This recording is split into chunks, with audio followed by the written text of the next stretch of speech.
These days, work is in trouble. We've outsourced most of our manufacturing to other countries, and with that, we sent away good jobs and our capability to make things. American Giant is a clothing company that's pushing back against this tide.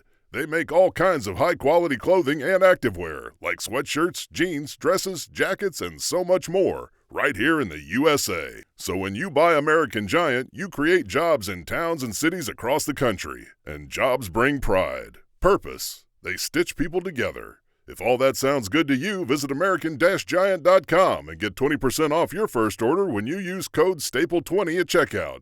That's 20% off your first order at American-Giant.com with promo code STAPLE20. If you work in quality control at a candy factory, you know strict safety regulations come with the job. It's why you partner with Grainger. Grainger helps you find the high-quality and compliant products your business needs to inspect, detect, and help correct issues. And the sweetest part is, everyone gets a product that's as safe to eat as it is delicious. Call 1-800-GRAINGER, click Grainger.com, or just stop by. Grainger, for the ones who get it done.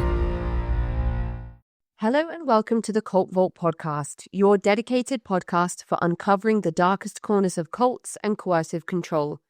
I'm your host, Kacey, and I want to start by thanking each and every one of you for tuning in. Your support fuels our deep dives into these critical issues. Before we get started, a word of caution. Today's episode may contain discussions on abuse, including graphic descriptions of abuse, and covers a variety of human rights violations that may be triggering for some listeners. Please consider this as a trigger warning and proceed with caution. I'm thrilled to announce that I'll be appearing at CrimeCon UK in London on the 7th and 8th of June 2025, and again in Manchester on the 27th of September 2025. Join me and a host of world-leading experts, advocates, and noisemakers at the heart of the true crime community. This is the UK's biggest true crime event, and you won't want to miss it. Use the code CULT, C-U-L-T, for 10% off your tickets. And remember, there are flexible tickets and payment plans available to accommodate everyone. This incredible event is sponsored by True Crime, and it's always my favourite weekend of the year. I hope to see some of you there. And for those who want even more from the Cult Vault podcast, you can access early, ad-free content by supporting me at patreon.com/thecultvault, where every pledge not only gives you exclusive access, but also directly supports the continuation of this work. Thank you again for your support and your listenership. Now, let's unlock the vault. Hello, listeners, and welcome back to another episode of the Cult Vault podcast. I'm your host, Kacey, and today we're going to be talking about something that I have not covered on the show before. We are like 400 or something episodes in, so it's really exciting to be talking about something new, and it's going to be an educational journey for me today, which I'm really looking forward to. So thank you for joining us, Don. Hey, Kacey, thank you. How are you doing today, Don? Kacey, I'm doing well. I've got a bit of a cold. My voice is a little less robust than it would normally be, so I hope it's okay. But I feel great. I really do, despite the cold. So, yeah, thank you for asking. Fantastic. Well, I am going to be learning from you today. I am going to sit back and let you fill in all of the blanks about this group that we haven't explored before. Would you like to start by introducing yourself to the listeners? I sure can. So my name is Don Johnson. I'm an American, but I live in Scotland, and I moved there about 5 or 6 years ago. I worked for a Scottish-based company in my last full-time corporate gig, and I met my wife, who was Scottish, and I retired from my full-time gig, brought all my stuff in a shipping container, moved to Scotland, and it was actually pretty amazing because not one single thing got broken, lost, nothing. Like, amazing. So good on the whole shipping complex. You know, it worked. And anyway, so I'll get to my involvement with the cult, but right now I have a consulting business. I do personality assessment that's used in team building and leadership development. I do executive coaching. I help people try to reach their potential, if you will. And I also started writing on Medium.com, the online writing platform back in 2020, and that led to quite a few articles and a lot of interest from readers, and it inspired me to write a book that just got published in June of 2024. So I have lots of little side projects, but mostly I'm just trying to be as kind of I just try to live my life and enjoy it, and all these things are ways for me to express, myself and to be of service and to create a little bit more value and to try to make the world a better place. That's really my mantra. So as far as my involvement with this topic that we're going to speak about, do you want me to say a little bit there, or do you want to pick up the ball? Yeah, absolutely. I do have a couple of questions before you jump in. First of all, living a conscious life, how to find peace, wholeness, and freedom in a chaotic world is Don Johnson's new book. I'll put links in the episode description to both where you can purchase the book from and the Medium posts as well, in case anybody's interested in reading those. How do you feel about America right now, watching kind of like your homeland and living in Scotland? Because a lot of people are saying they want to flee America. Things are very difficult over there. What is it like for somebody who has moved away, looking at things from the way that we are being presented them? Yeah. Well, correct. Yeah. I mean, the news coverage in the UK, as you know, as when I found out when I moved there, is pretty good. I mean, you get as much news about the U.S. in the UK as the U.S. gets about the U.S. I mean, I was baffled. So yeah, I know the eyes of the world are on the U.S. and I'm tuned into the whole thing too. I've got a lot of opinions and views about it that I don't think are appropriate to share here, particularly. But I've got friends on both sides of the fence, and I voted in the election myself because I can do that. So I've got a vested interest in the future of the U.S. for sure. So I'm watching it and I'm chuckling, and nothing surprises me. Nothing surprises me, and so I'm optimist. I've always been an optimist, and look, I know in politics nothing's perfect. I'm hoping for the best, and we'll see what happens. I'll leave it at that. We will. It's an interesting time, to say the least. I saw a post online the other day about Texas implementing AI detection cameras in toilets. So you would be required to have your genitals photographed, and the AI sensor would determine which gender you were. And then the toilet would unlock for you to use it. And I was like, wow, that's like wild even for Texas. It turned out to be satire, but I believed it because that's how wild things are right now. I was like, doesn't surprise me. But anyway, enough with the political stuff. When it comes to current affairs in America anyway, let's dive in and talk about your experiences in this cult that we haven't explored before.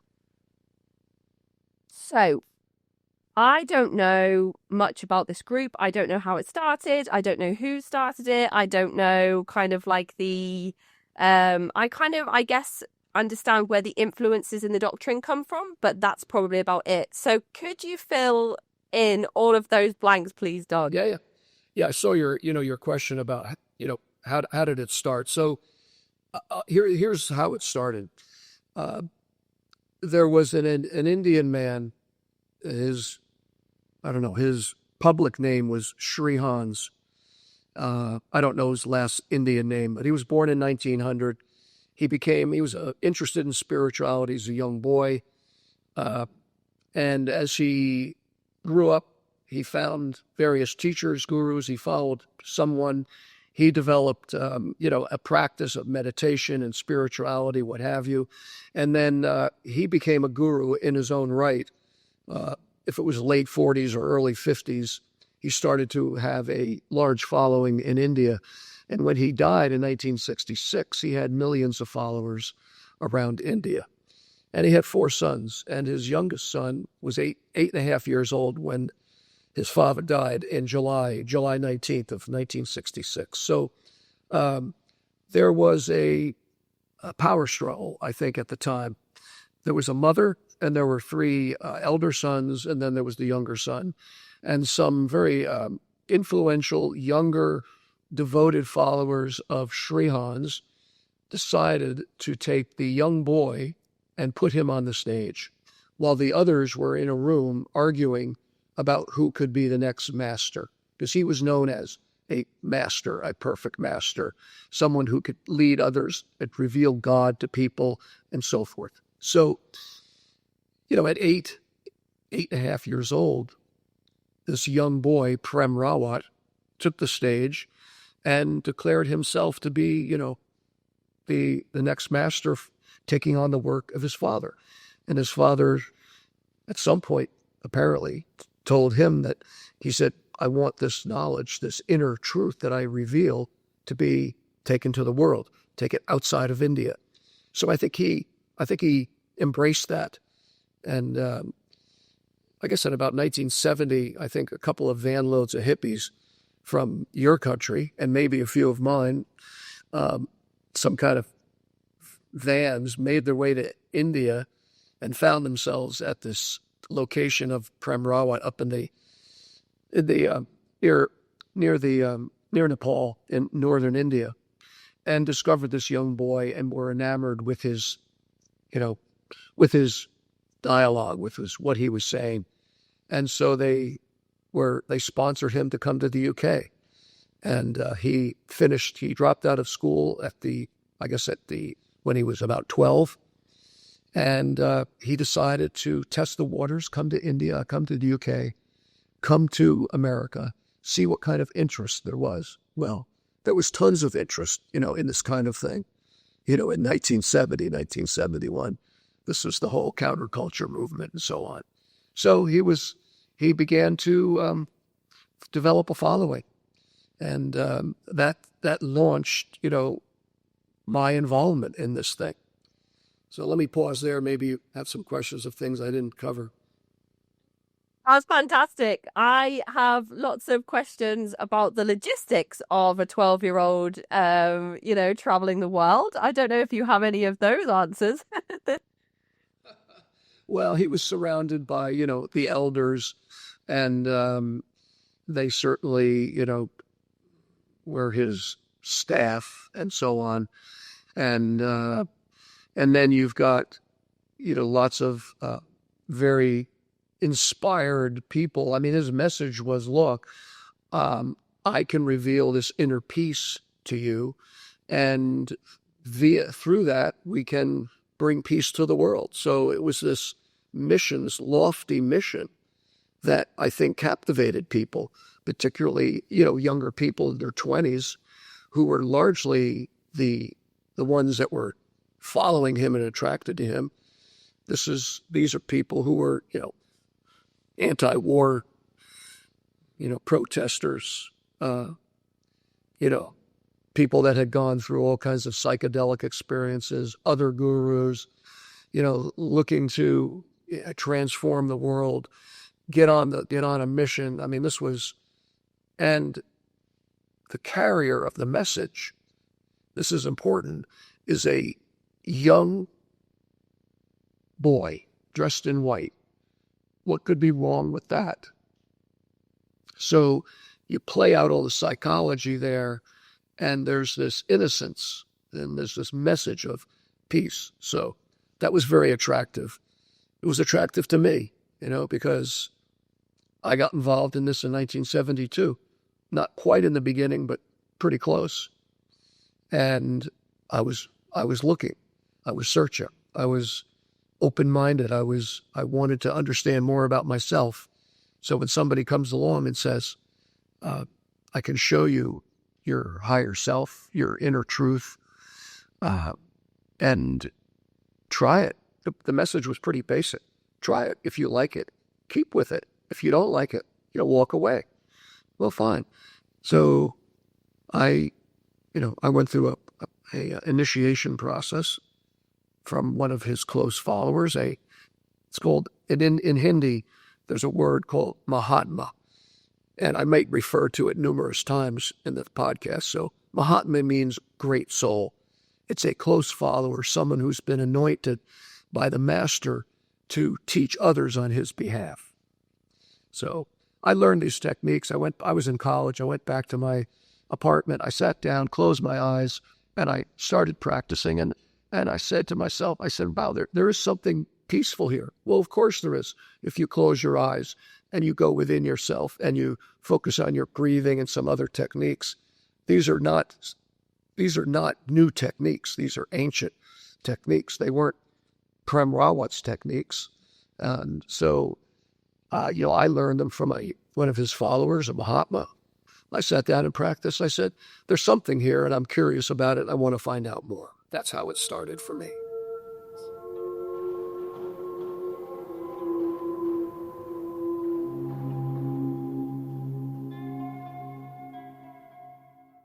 Here in America, work is in trouble. We've offshored our manufacturing, sent away good jobs, and lost so much ability to make things. American Giant is a company that's pushing back against this tide. They make high-quality clothing, sweatshirts, jeans, dresses, jackets, and so much more right here in the USA. Visit American-Giant.com and get 20% off your first order when you use code STAPLE20 at checkout. That's 20% off your first order at American-Giant.com, promo code STAPLE20.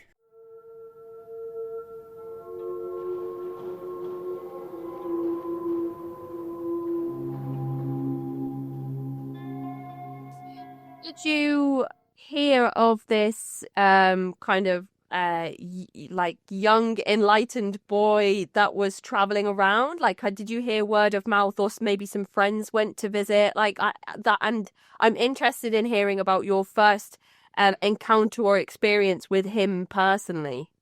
Yes, well, the first, Ohio, July 1972, in between my junior and senior years, I'm driving a giant earth-moving machine in a stone quarry, making $1.25 an hour, right? Covered with dust. I mean, it's just incredible. Like, giant boulders in my machine, dumping it into a rock crusher. I'm doing that all day long. I walk into the school cafeteria where I guess I had a meal plan, and I see a beautiful young girl, and I looked at her and I said, she might be the most beautiful person I've ever seen in my life. I must find a way to get to know her. So I started a random conversation, awkward conversation. Hello, how are you? Oh, nice shoes you're wearing. La, la, la. And we started chatting. And then I think the next night we got together for dinner or after dinner. And she told me about Prem Rawat because somebody that had been to a festival, a big outdoor festival in Boulder, Colorado, a few weeks before, had seen Prem Rawat there, passed through Ohio on his way back to Washington, told her about this young boy, and she's now passing that along to me. I went to sleep that night after she told me this about him, and I woke up with a dream, and the dream was like a deja vu dream of, I've been here before. All of this sounds really familiar. And I felt goosebumps, and it was a triggering event. Something happened. And I looked at a little picture that she gave me at the end of the bed. I looked at him, and he was smiling back at me. And I don't know, there was something happened. And that was the spark. And then a few months later, I learned how to meditate. Oh, so did you decide after that experience that you were going to go and find where he would be and see what it was all about? Or did it take those couple of months for you to kind of make that journey? No, I think what happened at the time was I knew that Prem Rawat I don't know where he was at that time. I didn't know, but his disciples were touring around the U.S. And somebody told me that this Mahatma was coming to Columbus, Ohio, which was 30 minutes from my college, in November. And I said, great, that's it. That's the plan. Go down there and, get on the wagon. And that's what I did. Do you just start traveling with them then after that? You just draw. Okay. No. So here's how the involvement went. I finished my senior year at university, graduated in May or June, and then a friend of mine from school also, I introduced him to this. He got involved. He was living in Connecticut, I think, and he rung me up and said, "Hey, I'm moving to Boston. I'm gonna join this community of followers. There's about 100 or 200 people up there, and I'm getting involved in the local food co-op, where we buy bulk food and then distribute it to the various homes and houses where people live." I said, "Let's go." So I left my girlfriend in Connecticut. I said, "See you later." Hopped in my 64, a yellow minivan VW hippie bus, hand-painted, by the way, by Ma. And I think my mother helped me as well. I got to give her credit. And hopped out of this van, drove across Massachusetts and whatever, and, pulled into Harvard Square in Boston, hooked up with my friend, got involved in this food co-op, and a few months later, I got very involved in the local community. We opened an early generation natural food store in Boston. I got involved in the organizing of a local community, and my mission, I just said, I want to find out all about him. I want to find out all about this inner experience. So I'm going to go all in here and see what's going on. And that was the beginning of a long journey. So that's how it started. And then I got deeper and deeper and deeper in the whole thing. So. Was there ever a point where you were settled in one place practicing under Prem Rawat? I lived in Boston in a sort of halfway house. There were ashram. Ashram means shelter in Hindi, as you may know, and our listeners probably know that as well. And people that lived in the ashram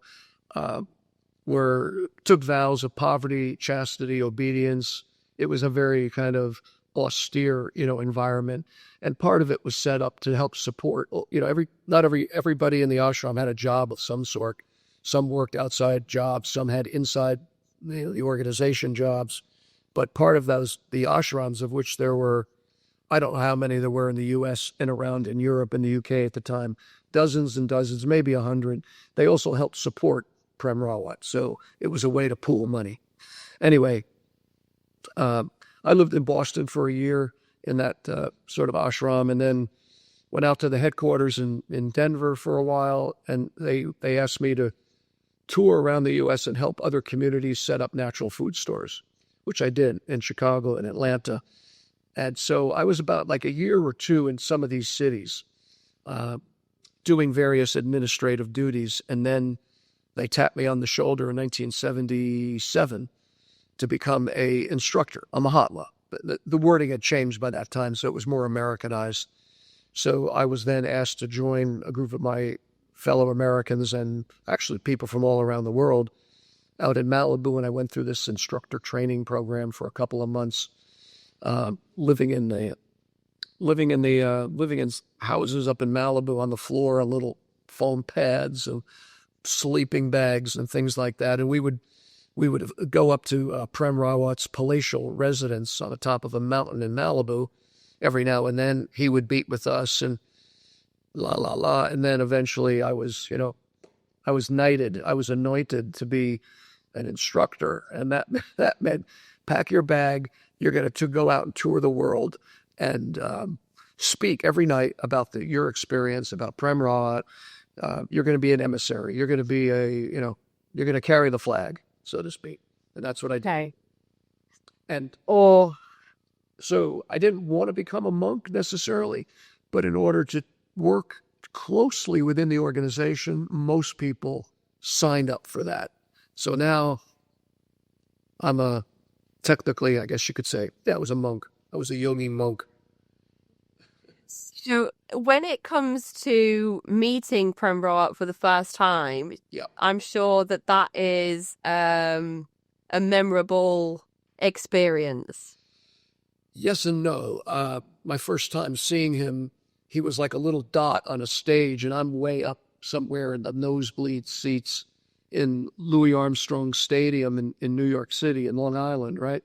And then I over those years that I'm mentioning, I attended various events where he spoke. And when you went to those events in those days, the idea was, well, the closer you can get, the better.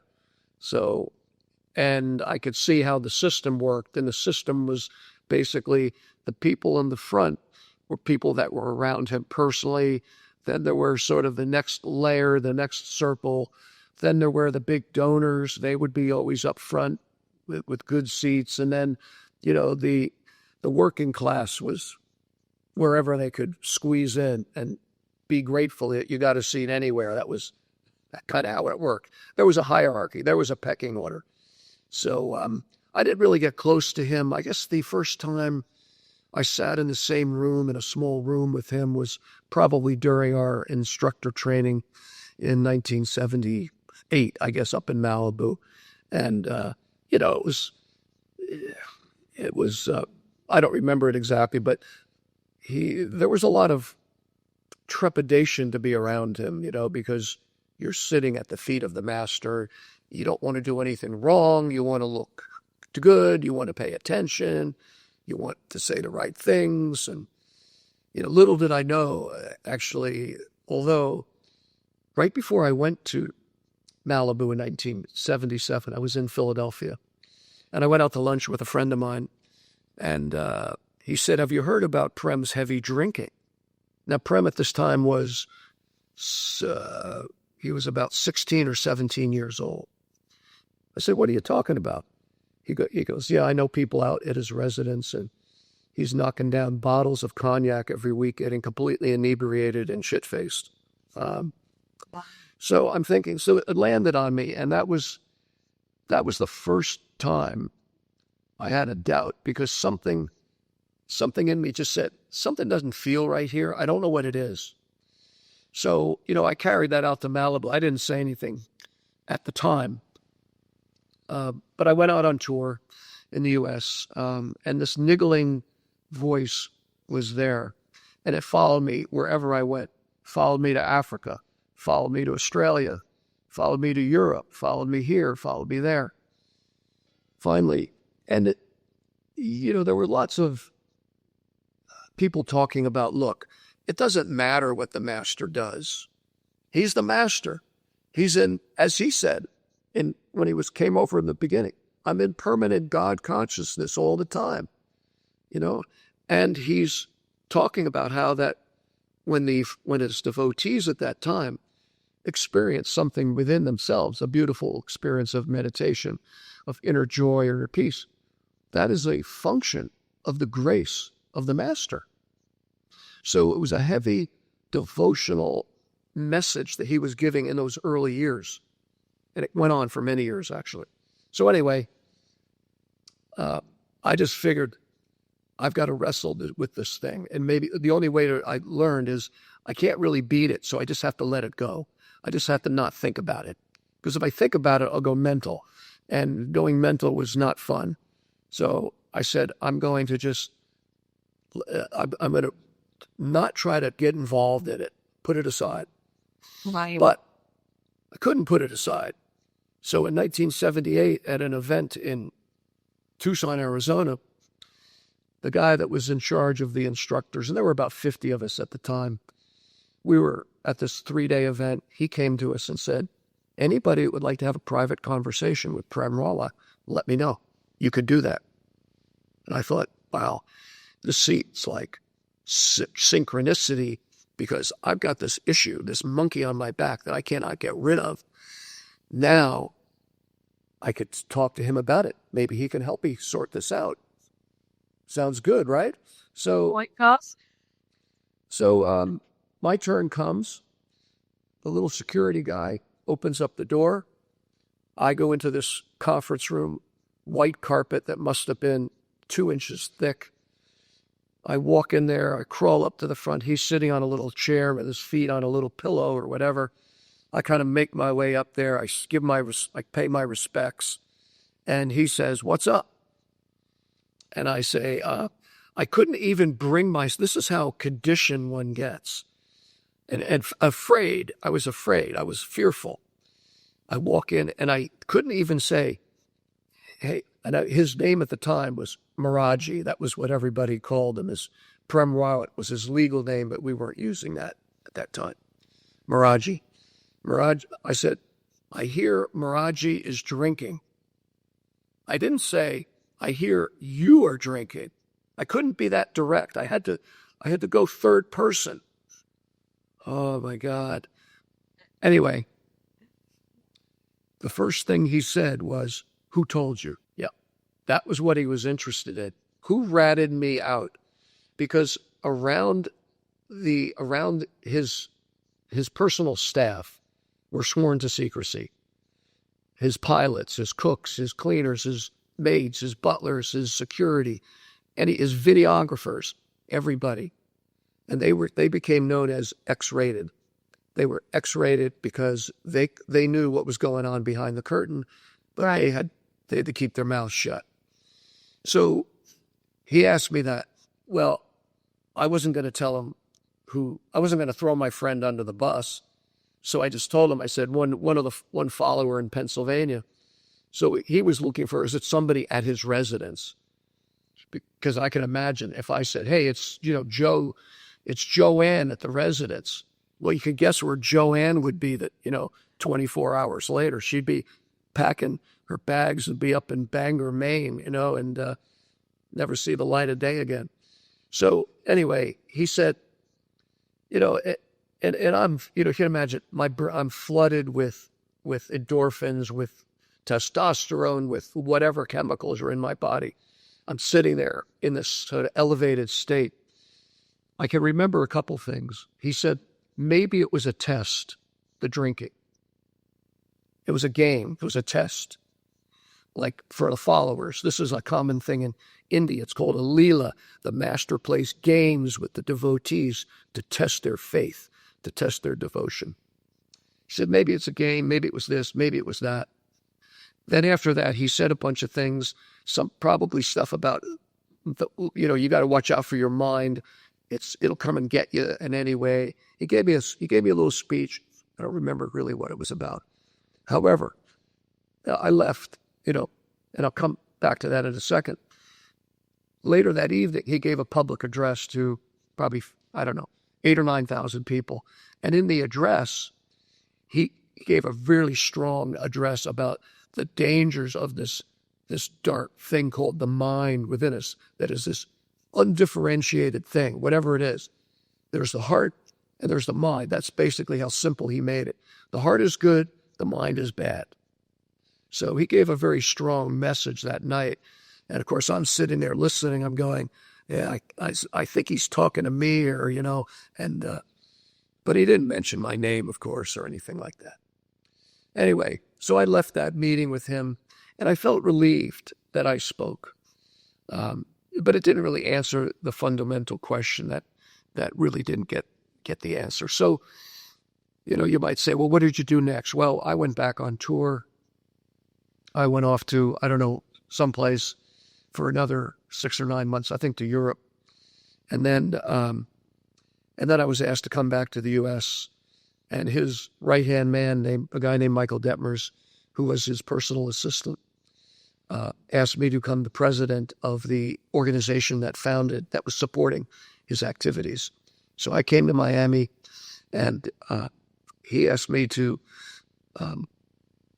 become the president of Elan Vital, replacing this other guy who he didn't like. He was out, I was in, and then I got involved in managing the people in the Prem's Office of Finance and Legal Affairs. I reported to Michael Detmers, who was the number 2 guy. So in the hierarchy, there's Prem Rawat, there's Michael Detmers, there's a bunch of other people that report to Michael Detmers, and I was one of them. So I'm in the outer ring of the inner circle. And that, I could tell you other stories about things that happened, but that's how I went. So at this point, I let all that stuff go about the drinking. I didn't know anything else at the time. at the time, I was living the good life, and a lot better life than a lot of the followers who were living in flea bag hotels working on his Boeing 707 jet that was getting retrofitted with millions and millions of dollars that were fundraised, of which I had a part of. And so I got my own room. I had a real bed. I had accommodations that were really, really quite nice, living in Miami Beach. Little expense account, a car, a secretary. I mean, what's not to like? So, and I got personal meetings with him. So I was living the dream that I had back in 1972, which was, I want to get as close as possible to this thing, to find out what it's really all about. I'm going to immerse myself because I believe in the mission of world peace. And my own experience of, I benefited from the practice of meditation.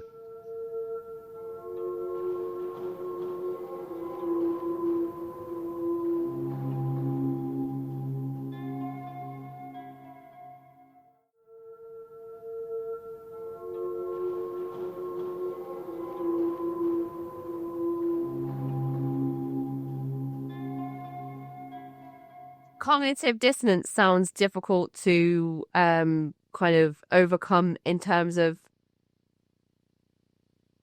hearing that, living a monk lifestyle. So you aren't drinking, you aren't partaking in any gambling or smoking or drinking or sex or anything like that. And then you're hearing that your infallible at that point leader, who is also on the young side, a young, well, in some countries a child, in other countries a young adult, is doing those things. So that's got to be like really mind-boggling. As you said, it's maddening if you think about it for too long. So that's a really good example, I think, of cognitive dissonance, that when you try and explain that concept to people that don't really know much about thought reform or indoctrination or the kind of psychology of controlling tactics, that's a really good example to say to people, like, you can't, these two beliefs are fighting against each other at the same time, and you believe them both at the same time. And it's such an oxymoron, and it's really hard to explain to people, like, both of these things are happening at once. So I'm going to put that in my logbook for next time I have to explain to somebody what that actually means. So you continue on your journey, you get closer and closer to the inner circle, but at some point you start to have critical thoughts, and there are turning points where living the good life starts to turn in the opposite direction. And I'm wondering how that happens and how fast it happens as well, because for some people it's very slow and for some people it's very fast. Yeah, it's a good point. I was sure that I want to make sure I don't leave things out. So how much time do we have? We have got another half an hour, so you tell the story and in as much detail as you want to. No, I want to speed along to make sure that we do have time for some other things that I think are that may be on your agenda. So to answer your question, in 1984, I was in Miami, and as I mentioned, the organization downsized at that point. Financially, I think it was quite strapped because it had just gone through this massive effort to retrofit this Boeing 707 so he could take his family around the world. He was a pilot. He got his pilot's license, so flying was really important to him. And he was flying small, like Learjets and things like that at that time. But now he's got kids. He must take them. So he also, the reason to be in Miami was because Miami was where the retrofitting of the plane happened. And it was a good location to do that. And it was a jumping off point to go to Europe, South America. So the decision was made that he would move back to Malibu, where his original home was, so to speak, in America. And at that point, the operation in America was was basically collapsed. The ashrams around the world were closed. The instructors were fired via a phone call from one of my bosses, these are people who had dedicated their life to him. When you did this, you thought at the time you were doing this for the rest of your life. That was the seriousness of that commitment. It was not taken lightly. So that's a whole other subject of how people were treated, how he treated people poorly. Ashram, the people living in the ashram slaved away to support his lifestyle. They were dismissed like they were nothing. So I had, even before I became the president of Elan Vital, the lawyer, who was a friend of mine, and handed me papers that basically, they were my resignation papers that I needed to pre-sign so that they could get rid of me whenever they wanted to. So I signed these. That's papers. wild. Yeah, of course. You know, you got like a step above a non-disclosure agreement. They're like, okay, we're going to fire you at some point. We want you to sign the paperwork for us to do that just when we want. Oh, man. So I knew this going in. And so I had a meeting with Prem Rawat towards the end of this whole thing because by that time I had my secretary became my girlfriend, and I felt terrible guilt because this is not supposed to be happening. I'm supposed to be a monk. So I talked to my boss. He went to Prem Rawat, and Prem said, come over. And we had a chat.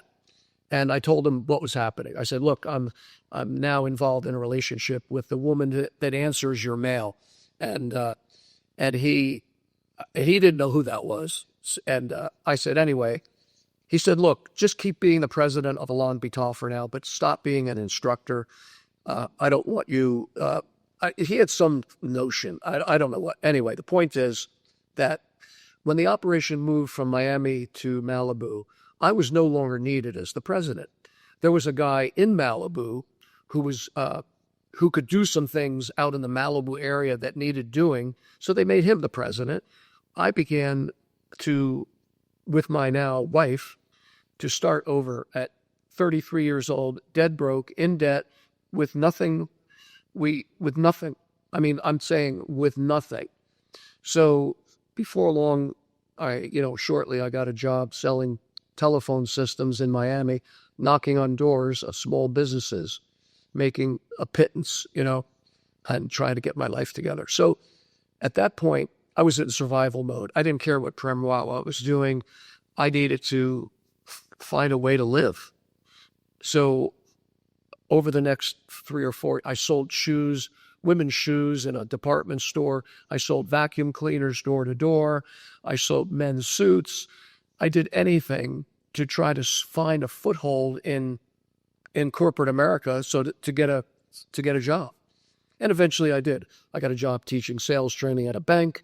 And then I eventually, in 1988, I joined a leadership development company in the U.S. that was a premier company. And, and my career began to grow, and everything was okay. But my focus was not on Prem Rawat at that time. I went to the occasional program, didn't really think about him. I kept meditating. I practiced, the knowledge is what it was called. And then everything, I just sort of drifted away. Like I was one of these drifters that, kind of drifted. Then, thank God for the internet. When the internet came out, I started reading a blog that was created, and I started reading it in 2002, 2003, something like that. I don't know. Anyway, the right-hand man of Prem Rawat, Michael Detmers, and others were posting their experiences with him online. And this opened up the can of worms for a lot of us.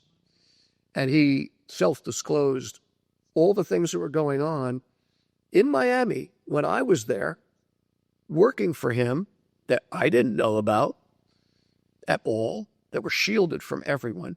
And now he's spilling the beans. asking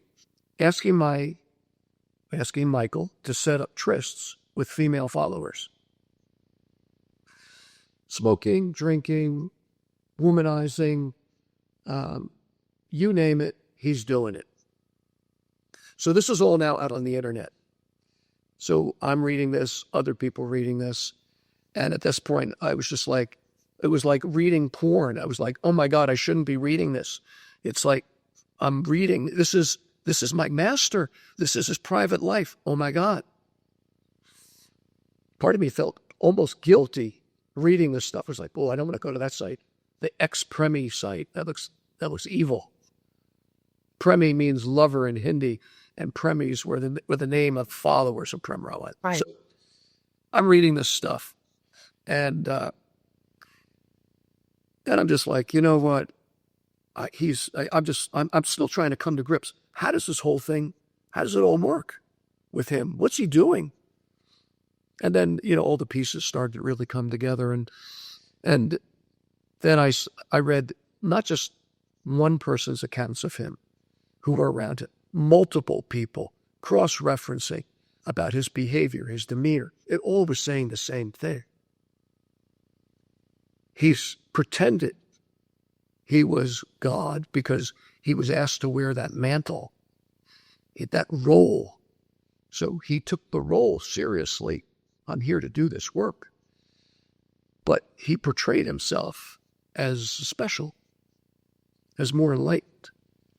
But everybody that was around him, former presidents, former assistants, former people that served him, I read all of their stories.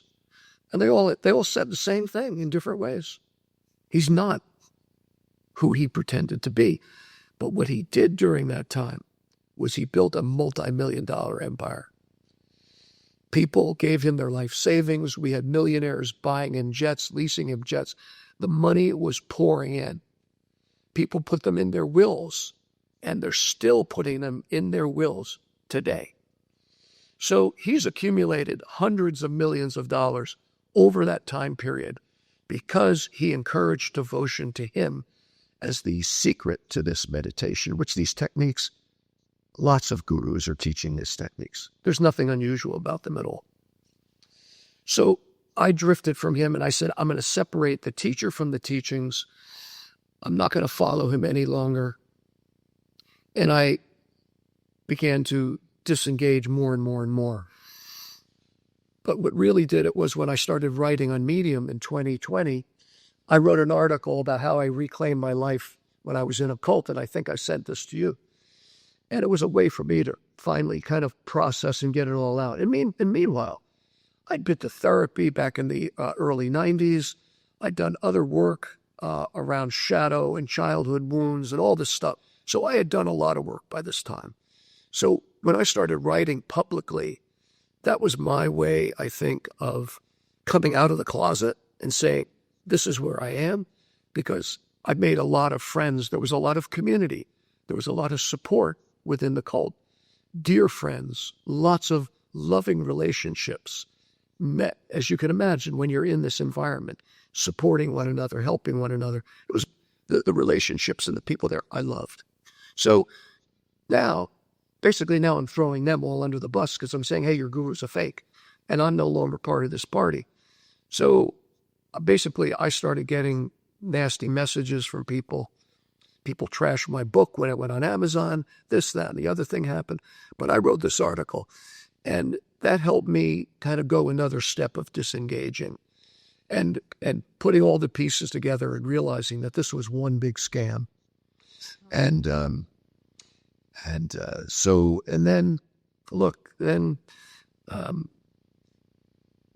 Prem Rawat had 4 children.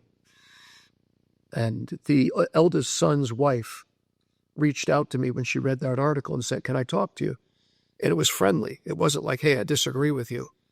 And I met her a year later, and she told me more details about what it was like for her husband, the eldest son, to grow up in that environment. And it wasn't pretty. It was horrific, actually. And so that was the final straw for me.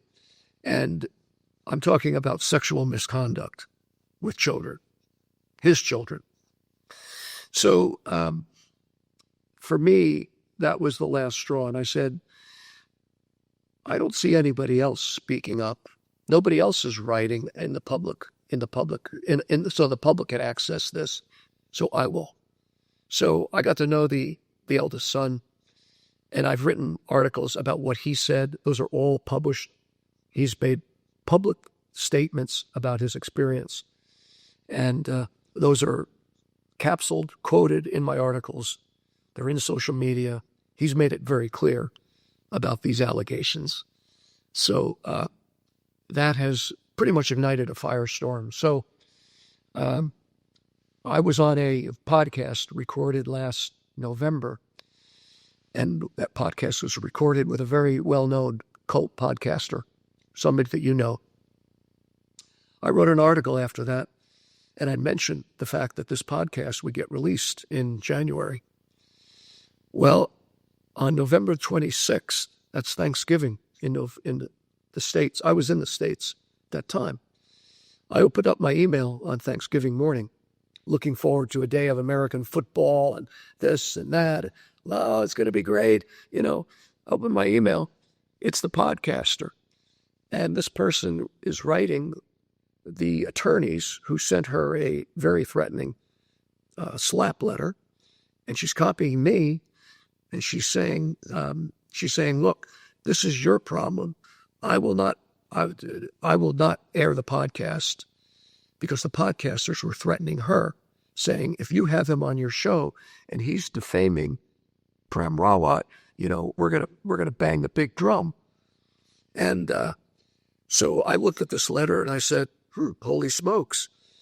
So I said, interesting. So I then read the letter, and they had all these allegations about me. I released a podcast that, under my Living the Conscious Life podcast, where I went line by line through their letter and corrected all the defamation they threw at me. So I've talked to various attorneys and paralegals and things about all this stuff, and I basically find it fascinating that they would go after the podcaster, but not me. Interesting. And I found out the reasons why that would happen. So I'm a target. They got people. They got people that are watching me, like anything I post, social media, my articles. They're getting old. So basically, there's waves being made, and there's other things going on behind the scenes too that are stirring this pot up.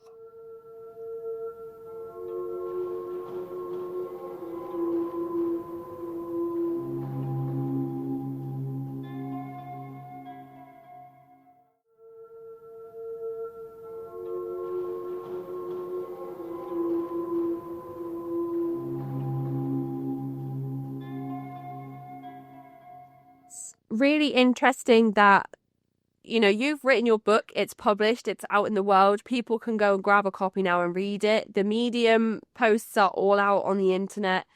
To stop you from releasing stuff in audio form on somebody else's show, they'll kind of instill fear into the podcast host and the podcast team, because your stuff is already out there. So They obviously can't stop you from speaking, but there might be a way to stop you from speaking on other people's platforms. Thinking back to all of the things you've said today, I can't think of anything that you've said that would be slander or defamation, because you've spoken about what other people have written about online.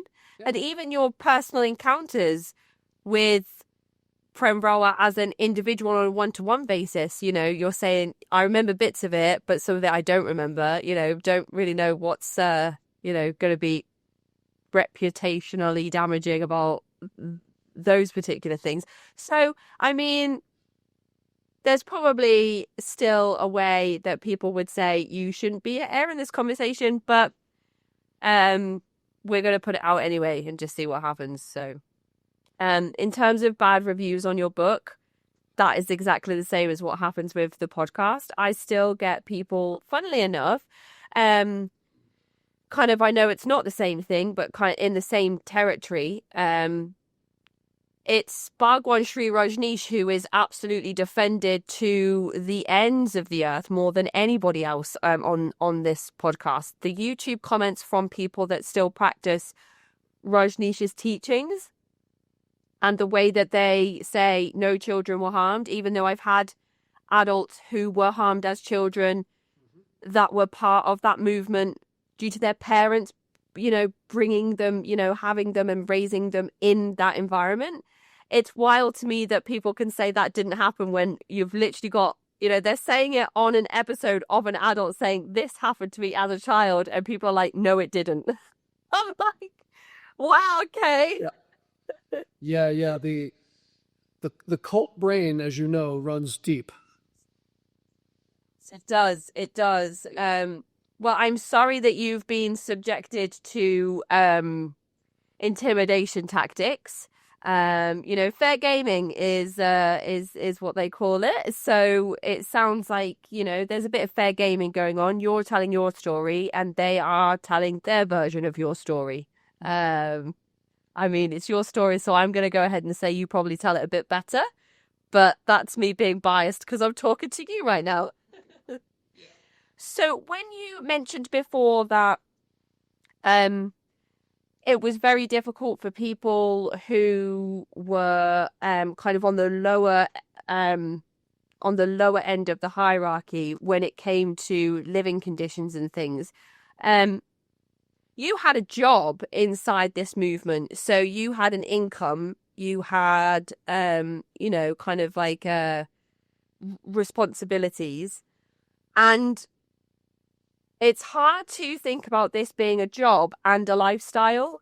So you, how complicated is that to have something you do as a job, but it also be part of your spiritual beliefs and, kind of like your spiritual identity and part of who you are? Intertwining those two things must be complicated when it comes to taking those two things apart again.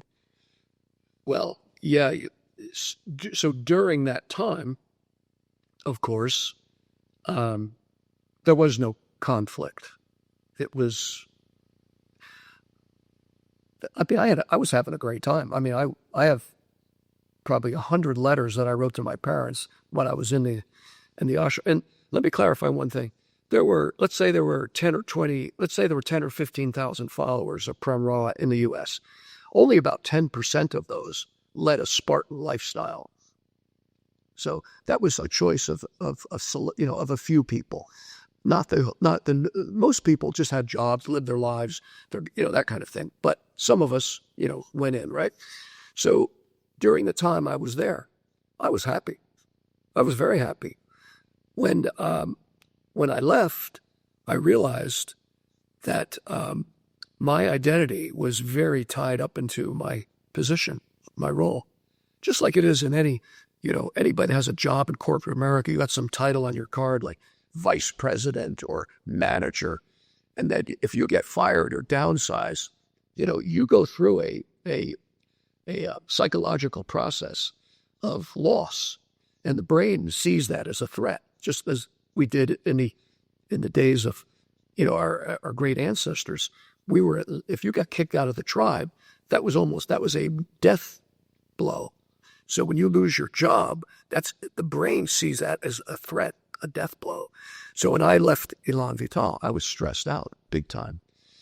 1 minute I'm the president of Elan Vital, front row seats, this, that, the other thing. The next day, literally nothing. If I wanted to go to a program, I'd wait in line and sit in the back. Or I'm now a salesman knocking on doors. So psychologically, I was confused and devastated for a long time. I got a very late start in life, psychologically, emotionally, sexually, relationships. I was a neophyte at 33. I was way behind other people. I had a lot of catching up to do. I think that the skills that you learned as the kind of director of this company, do you feel like any of those skills were transferable? Because you're talking to me from Morocco right now, so you're still traveling the world and you're still moving about and doing things here, there, and everywhere. So I just wonder how much of it is still a part of your life, even if you don't practice the teachings side of it anymore. Do you mean do I practice? Help me understand what you mean. So I imagine that you had a lot of people to manage and projects to plan and deadlines to keep to. So, like, do you still use all of those skills that you developed? Yeah, for one reason or another, I always found myself in leadership positions from the time I was in college and then the time I was in, Elan Vital. I always landed there for some reason. So maybe just natural stuff. Then I went to work for a premier leadership development company in the U.S. Then I worked for other companies where we did consulting work for, leaders of, Google, Microsoft, YouTube, Jamaican Defense Ministry. I worked with all these people. I developed a bunch of skills and starting with Elan Vital, but then they just continued. So, I certainly the skills that I really learned were when I joined corporate America. The skills at Elan Vital were pretty basic things, but that was good practice for me. I learned a lot there. I really did. It's sometimes hard to have conversations with people who are either thinking about leaving a group or have just left and going through that process of like divorcing themselves from everything that they've experienced, that they've learned, everything that happened to them. I think that's a completely natural response to fleeing an abusive and exploitative situation. But through the healing journey, I hear a lot of people talk about actually then going back and deciding which parts they keep and which parts they leave. And that is the really messy and complicated part of the healing journey. So it's just interesting for me to ask you that question on, whether there's any parts of it that you still use. But yes, there,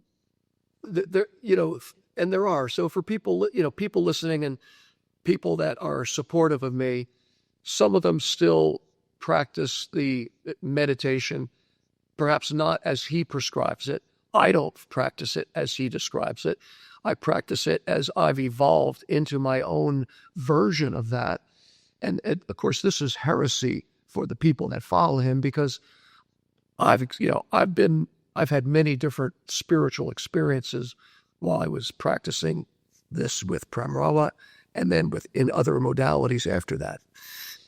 So I have the same experience doing my version of going within and practicing as I did when I was practicing by the book, following Prem Rawat to the T. It's the same experience. So, and this is what we did not believe back in the day, which was, wait a second, the experience that we're having is unique because it's from the teachings of Prem Rawat. So we're different, we're better, we're the chosen ones. Everything else is second tier. Yeah. So through my own experience, I've decided that I would keep an inner practice, but it's not the inner practice specifically described by Prem Rawat.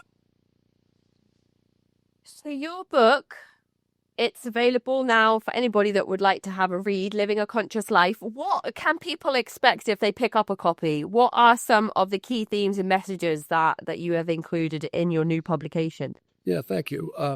It's not all about meditation or spirituality. Let's put it that way.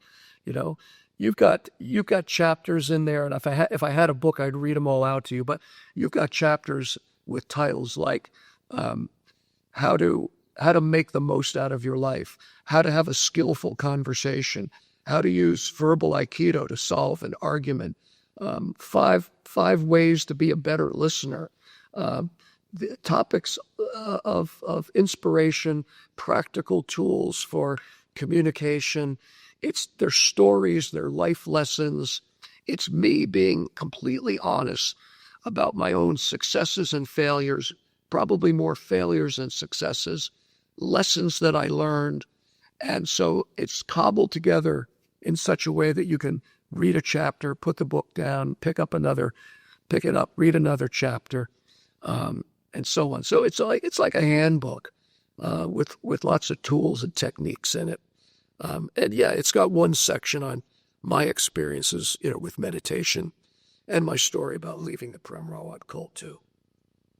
I like the blurb that's kind of featured on the BeMoreConscious.com website, which I'm guessing is your website, which is where I found the advertising of the book. It says, with wild tales and lessons ranging from failed vasectomies to how men should embrace their feminine energy and the importance of connecting with our inner selves, Don Johnson, a former renegade of the 1960s counterculture movement, has mastered how to recognize and share his life lessons in every challenging circumstance, sometimes with humor and often with deep reverence for the possibilities to be more conscious. So that sounds great. I mean, it makes me want to read it. That's pretty good. I didn't write that. I think my first editor wrote that, and God bless her. She was fabulous. So thank you for that. So if anybody would like to find a copy of Don's book, I'll post a link to the book and to his website and your Medium posts in the episode description. Before we finish up today, I just wanted to ask you, Prem Rawat is still alive. He's still acting in the capacity of an enlightened individual, or so-called enlightened. Well, see, he's been rebranded over the years many times. So the latest is Global Peace Ambassador and author. So he went from wearing a Krishna crown and being the second coming of Jesus to now he's an author and a Global Peace Ambassador. How that happens, I don't really know. I guess he could explain it, but is it to make it more palatable to the public and all this kind of thing? He would probably say right now that he's not special. I would kind of bet that he might say that. So but he's got all these teachings online, and the part that many of us don't appreciate at all is that he's credits foundations, he's got children's programs, he's got programs in prison, and if anybody goes and reads about what people have had to say about his sexual misconduct, you don't want this man around children, nor his wife. So it's not something that we like. We don't like what we're seeing. No. But that's what he's got. He's got an empire, and he set it up so that it will continue when he dies. And also continue generating money. If you buy a book or you purchase, any of the things related to the empire that he has built, then that money gets funneled back, to him in some capacity. So, I mean, you can see the influence. We mentioned Bhagwan Sri Rajneesh briefly before. I mean, he isn't alive anymore. He is dead. But his influence is still so massive.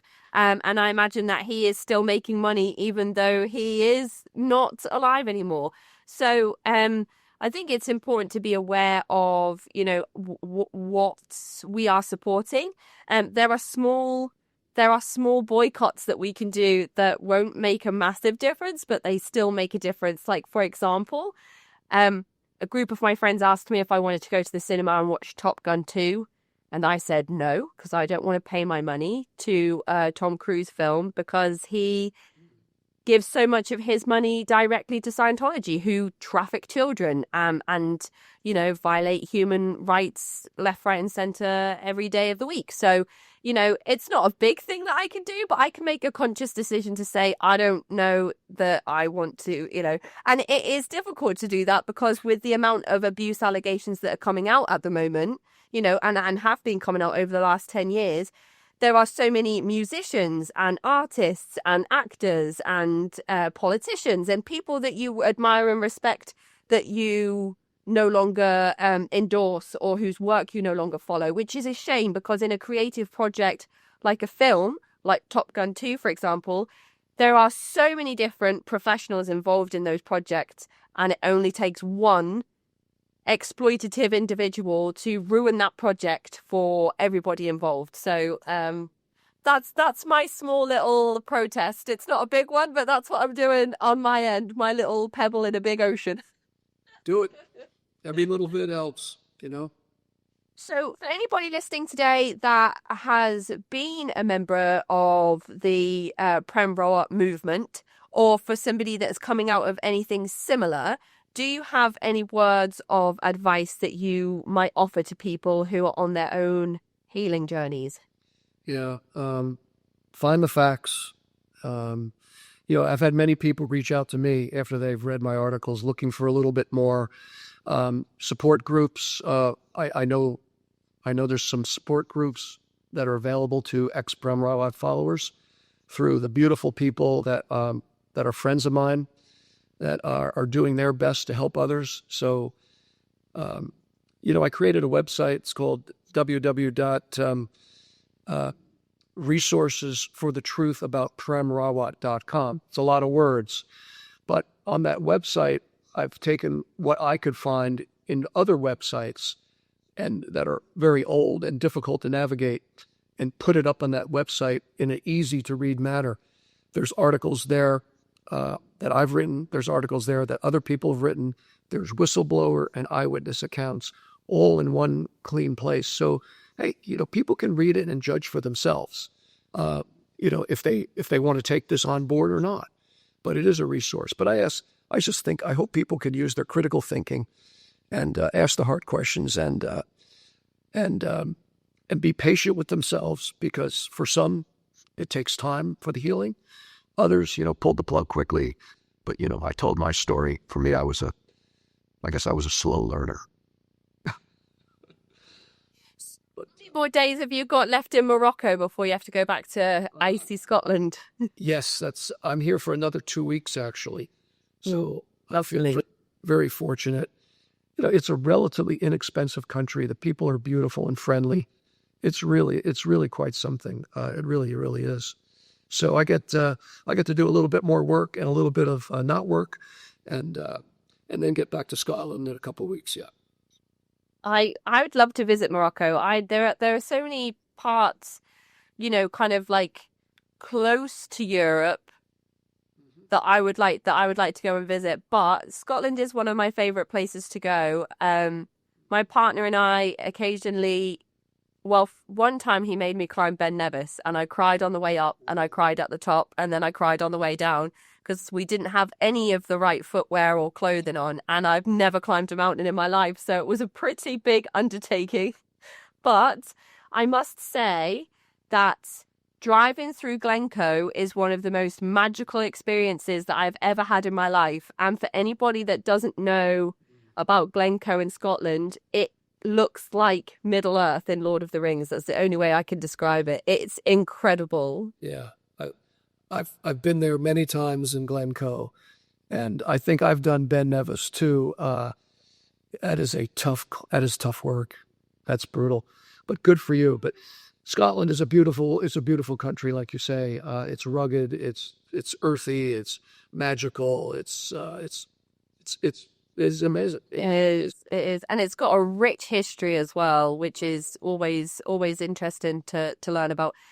That aligns closely with America, lots of ties to America and the colonies, and so much like overlapping between American history, repeating parts of English and Scottish history, because we're just a little bit older than America as a country. But yeah, I love Scotland. It's beautiful, and they definitely have their own way of life there, and I always enjoy going to visit and experiencing Scottish traditions and Scottish people. Come up and visit sometime. Come on. Oh, I would love that. That would be amazing. I just want to travel all the time. When my kids are a bit bigger, I think we're just going to always be out and about, and I can't wait. Well, thank you so much for your time today, Don. I'm really looking forward to sharing this episode and your book with the listeners. I hope some listeners will go and grab a copy and have a read. If you do, I always ask people, get in touch, let me know what you think, leave a review. I can pass some comments back to Don if anyone's interested in getting in touch with an email. And thank you so much for coming and sharing part of your story today, and for putting your experiences out in the world. there's so much education and healing that comes from the validation and understanding in others sharing their experiences. And it's a really powerful thing. So thank you so much, Don. And I really hope you enjoy the rest of your day and your cold disappears soon. Thanks, Kacey. It's been a pleasure, really. Thank you. Take care. Bye. Bye-bye.